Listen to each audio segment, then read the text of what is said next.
Magandang umaga po at live mula dito sa Pag-asa Weather Forecasting Center.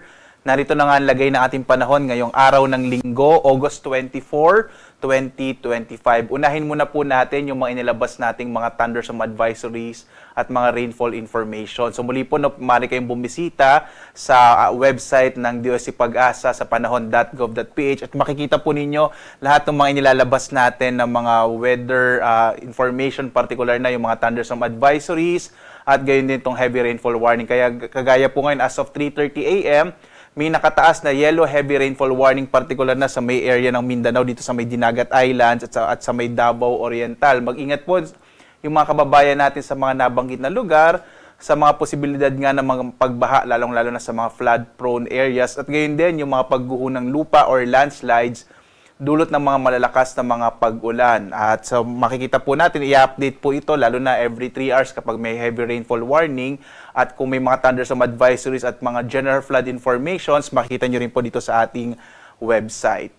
At sa ating latest satellite images, makikita naman po natin, una yung bagyo pong si Tropical Storm, or isa na po siyang typhoon ngayon, no? Si Typhoon Kajiki. Yung Kajiki po ay mula sa bansang Japan, ang ibig sabihin po isang uri ng isda, yung Dorado fish. Huling namataan po itong si bagyong Kajiki, nasa labas ito ng Philippine Area of Responsibility patungo na sa may bahagi ng southern part ng China. Huling namataan 900 km kanluran ng Sinait sa Ilocos Sur. Wala na po itong direktang epekto pa or even indirect effects anumang bahagi ng ating bansa. Yung southwest monsoon naman or habagat ay bahagya pong humina, kaya hindi ito masyadong nagdadala ng mga pag-ulan, partikular na sa may bahagi ng Luzon at Kabisayaan. Ang minomonitor po natin ngayon ay ito pa ring low pressure area na huling namataan mahigit 400 kilometro silangan ng hinatuan sa Surigao del Sur.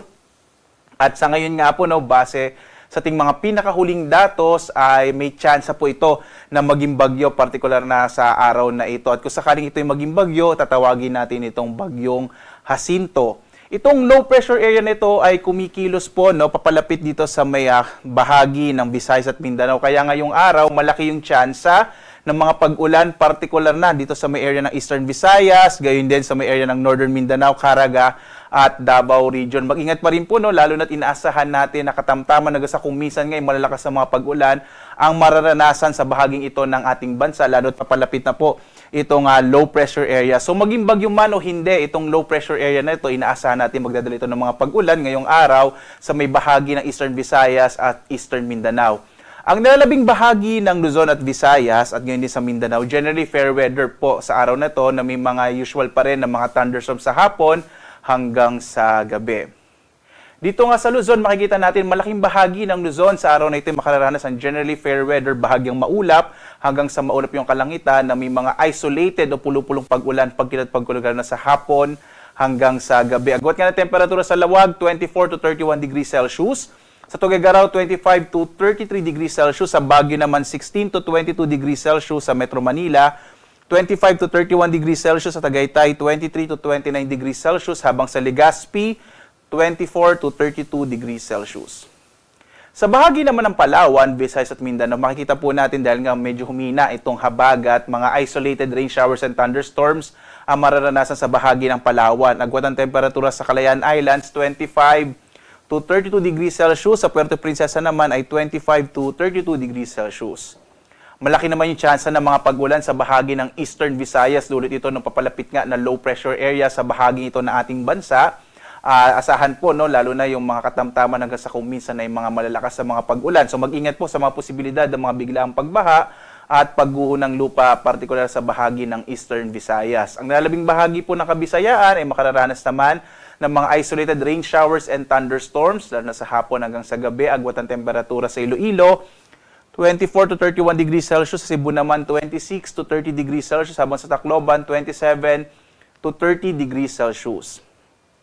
Malaki rin po yung tsansa ng mga pag-ulan sa may silangang bahagi ng Mindanao, partikular na nga itong Northern Mindanao, Caraga at Davao Region. Mag-ingat din sa mga potensyal ng mga flash floods and landslide sa mga nabanggit po na lugar, lalong nagpapalapit po itong low pressure area na maaring maging bagyo sa araw na ito. Ang nalabing bahagi ng Mindanao ay makararanas naman ng mga isolated rain showers and thunderstorms. Agwat ng temperatura sa Zamboanga, 23 to 32 degrees Celsius. Sa Cagayan de Oro, 24 to 31 degrees Celsius. Habang sa bahagi ng Davao ay nasa 25 to 32 degrees Celsius. Sa lagay naman ng ating karagatan, wala tayong nakataas na gale warning sa anumang bahagi ng ating bansa. Maaaring pumalaot yung mga sakyang pandagat mga bangka sa mga baybayin ng ating kapuluan. Mag-ingat pa rin po, gayon pa man, sapagkat posibleng nga yung biglang pag-alon ng karagatan or malakas na pag-alon ng karagatan, lalong-lalo na kapag meron tayong mga thunderstorms.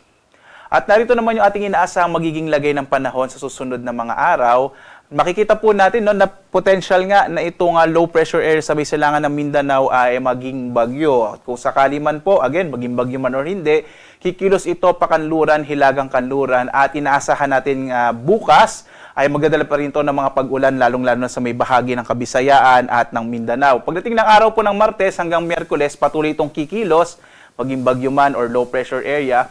Magdadala ito ng mga pag-ulan sa malaking bahagi po nitong Kabisayaan at maapektuhan na rin itong Southern Luzon, itong Calabarzon, Mimaropa at Bicol Region at maging yung area ng Metro Manila at yung area ng Central Luzon. So pagdating na araw ng Martes o Miyerkules, asahan natin itong bahagi ng Southern Luzon, Central Luzon at Visayas, medyo maulan po, no?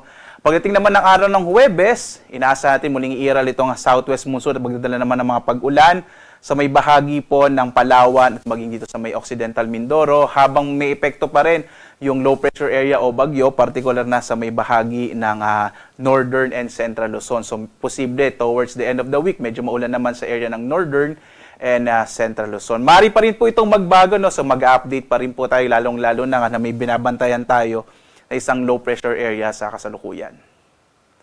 Ang araw naman natin ay sisikat mamayang 5:43 na umaga at lulubog, ganap na 6:14 ng gabi.